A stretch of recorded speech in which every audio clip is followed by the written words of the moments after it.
先㗎嘛。係啦，記住，我哋係1、2、3、4，然後開左腳。係，我哋一開嘅時候，個重心就要過啦，知唔知啊？我哋係5、6、7、8，咁左腳先至仍然係虛步啊嘛。你唔好開咗先至嚟硬，慢慢咯。所以我哋一踏過嚟嘅時候就要係5、6、7、8。咁我哋對手點啊？幫佢嘅，知唔知啊？我哋隻手如果咁樣，自己扭手，我哋隻手幫佢噶嘛。點樣幫啊？過嚟，呢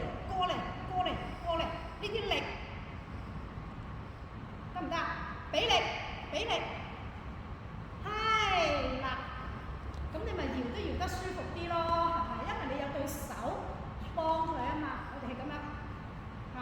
總之我移呢邊，我隻手就推佢過嚟，推。係。咁我哋嘅手嘅發力點喺邊咧？邊個話俾我聽啊？試下。發力點喺邊啊？呢個位啦，因為我要拱佢啊。係啦，就唔好咁樣喎，咁啊發唔到力㗎咯喎，幫唔到啊。發咗力喺呢度咧，就唔係幫佢啦，明唔明啊？所以我哋要扭得輕鬆，跳得舒服，就知道點樣用力去跳。係啦，特別係啲快嘅舞，用錯力咧，一來好容易屈親腳，係啦；二來咧跳得唔舒服，好吃力，個人好重，因為個力用錯咗，個人咪重咯。我哋嘅力用得輕啲，用得啱嘅，個人咪輕啲咯，好嗎？好，再嚟。